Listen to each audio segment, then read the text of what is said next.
अब देखते हैं कुछ ऐसे काम जो हम हमेशा करते हैं अपनी ज़िंदगी में, कुछ बोलने की।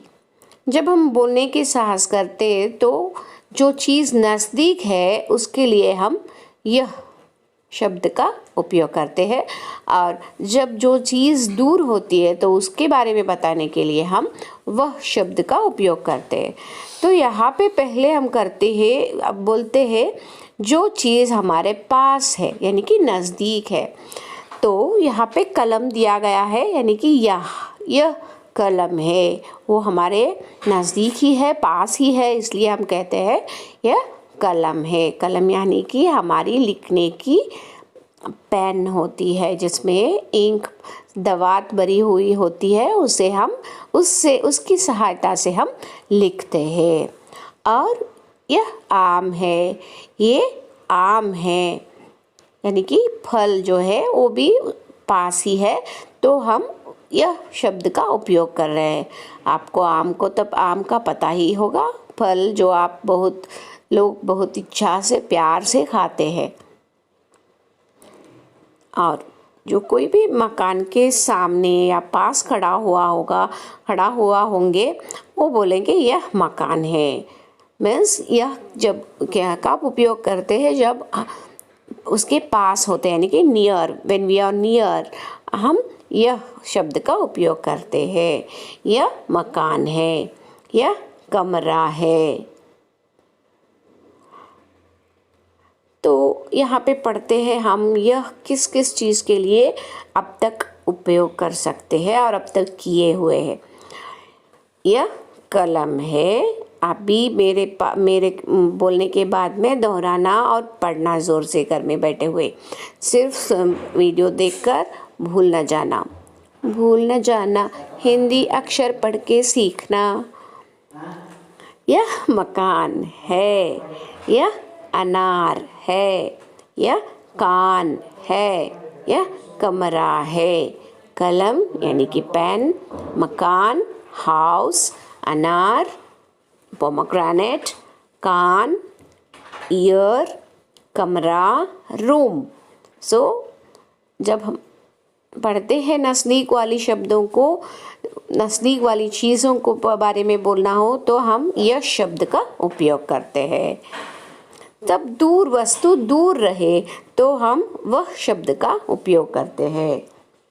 तो देखते हैं यहाँ पे उसी कलम अगर दूर हो, किसी के पास नहीं, तुम एक बेंच पर बैठे हुए हो और तुम्हारा कलम किसी और के साथ है और तुम्हारे पास पेन नहीं है और किसी के हाथ में है, तो जब हम दिखाते हैं वो किस में लिख रहे हैं तो हम बोलते हैं वह कलम से दिख रहा है। इसी तरह यहाँ पे कलम दूर है तो वह कलम है, वह अनार है, वह मकान है, वह कमरा है। तो दूर की वस्तुओं को बोलने के लिए हम वह शब्द का उपयोग करते हैं।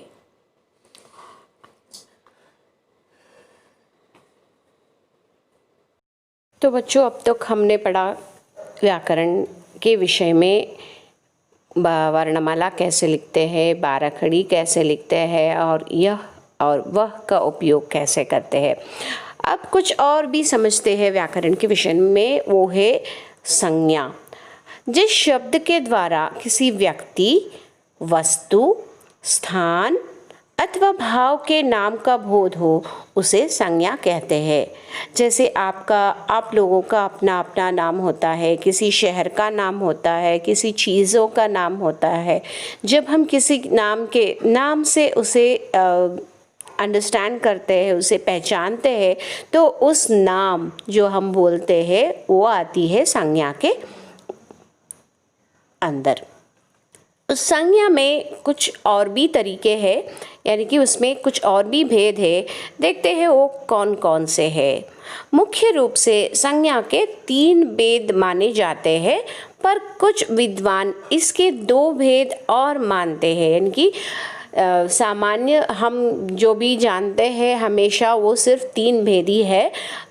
व्याकरण के अनुसार यहाँ पे 2 और भेद दिए गए हैं। देखते हैं वो कौन कौन से हैं। पहला है व्यक्तिवाचक, यानी कि जब हम व्यक्ति के रूप में इंसान को उसके नाम से पहचानते हैं तो व्यक्तिवाचक कहते हैं। जातिवाचक, जब किसी शहरों का नाम लेते हैं, सभी शहर ही होते हैं पर सिर्फ नाम अलग अलग होता है, तब उसी तरह जब शहर कहते हैं तो उस समूह को हम जातिवाचक कहते हैं। भाववाचक, यानी कि दुख, सुख और संतोष जो भी हम व्यक्त करते हैं अपने भावनाओं को, तब जब हम शब्द उपयोग करते हैं उसे भाववाचक कहते हैं। और समूहवाचक और जातिवाचक कुछ ऐसे ही होते हैं जैसे फूलों की गुच्छा, तब एक वस्तु के समूह को हम एक शब्द से पहचानते हैं तो उसे हम समूहवाचक कहते हैं। द्रव्यवाचक, किसी वस्तु, चीज़, दो बेजान वस्तुओं को हम पहचानते हैं तो उसे द्रव्यवाचक भी कहते हैं। तो हम पढ़ते हैं यहाँ पे उसका डेफिनेशन, यानी कि सेंटेंस कैसे बोला जाता है, या अगर पूछा जाए, कोई प्रश्न पूछा जाए व्यक्तिवाचक संज्ञा या जातिवाचक संज्ञा या भाववाचक संज्ञा क्या होता है तो हम उसे कैसे लिखें। वो कुछ ऐसे लिखते हैं। पहले देखते हैं व्यक्तिवाचक संज्ञा को। किसी विशेष प्राणी, वस्तु या स्थान के नाम को व्यक्तिवाचक संज्ञा कहते हैं। जैसे आगरा, रामचरितमानस, आगरा एक स्थान है और रामचरितमानस एक किताब है। राम और गांधी यहाँ पे दिया गया है, ये तो इंसान के नाम है। जब ऐसे कुछ वस्तु या प्राणी या स्थान या किसी इंसान का नाम से हम पहचान ले तब उसे व्यक्तिवाचक संज्ञा कहते हैं। जातिवाचक संज्ञा क्या होता है? जिस संज्ञा शब्द से पूरी जाति, वर्ग या समुदाय का बोध होता है उसे जातिवाचक संज्ञा कहते हैं। जैसे नदी, सेना, अध्यापक, किसान, सागर, झरना आदि। तो यहाँ पे अगर नदी का नाम लिया जाए, नदी का कोई और भी नाम है, कृष्णा, गोदावरी, तुंगा, कावेरी, सभी है, पर वो सब कुछ क्या है? नदी है। तो एक तरफ के चीज़ों को जब हम पहचानते हैं उस, जैसे नदी या सेना, कौन सा भी कोई देश का भी सेना हो सकती है। अध्यापक, कोई सब्जेक्ट या विषय का अध्यापक हो सकते हैं। किसान, कहीं का भी, किसी स्थान का भी किसान हो सकता है, पर किसान है ना, तो इसलिए ये ऐसी शब्दों को हम जातिवाचक संज्ञा कहते हैं। भाववाचक, किसी भाव, गुण, अवस्था या क्रिया को बोध करने वाला शब्द को हम भाववाचक संज्ञा कहते हैं। जैसे मिठास, थकान, कड़वापन, बुढ़ापा, गरीबी, सजावट, शीतलता आदि।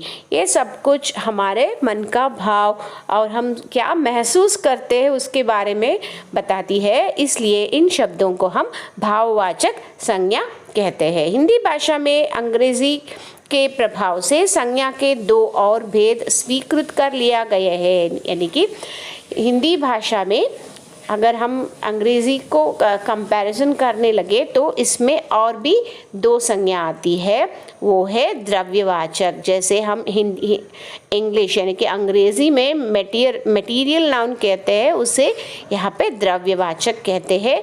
और समूहवाचक, कलेक्टिव नाउन जो हम इंग्लिश में कहते हैं, उसे यहाँ पे समूहवाचक भी कहते हैं। तो अब देखते हैं संज्ञावाचक, द्रव्यवाचक संज्ञा क्या होती है। जिस संज्ञा शब्दों से किसी द्रव्य या पदार्थ का बोध होता है उन्हें द्रव्यवाचक संज्ञा कहते हैं। जैसे दूध, पानी, चांदी, सोना, तेल, चावल, ये सब तो चीज़ें हैं, यानी कि ये सब तो कुछ पदार्थ है। जब पदार्थों का, चीज़ों का हम जिक्र करते हैं तो उसे हम द्रव्यवाचक संज्ञा कहते हैं। समूहवाचक संज्ञा, जिन संज्ञा शब्दों से एक ही जाति के व्यक्तियों के समूह का बोध होता है उन्हें समूहवाचक संज्ञा कहते हैं। इसे इंग्लिश में हम कलेक्टिव नाउन्स भी कहते हैं, जैसे मेला, सभा, सेना, भीड़, झुंड, गिरोह आदि। तो भाववाचक संज्ञा बनाना, कैसे बनाते हैं भाववाचक संज्ञा?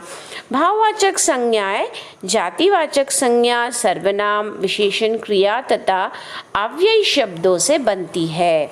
भाववाचक संज्ञा जातिवाचक संज्ञा और सर्वनाम और विशेषण और क्रिया उसके साथ अव्ययी शब्दों से भाववाचक संज्ञा बनती है। भाववाचक संज्ञा बनाते समय शब्दों के अंत में प्रायः पन, त्व, ता आदि शब्दों का प्रयोग किया जाता है।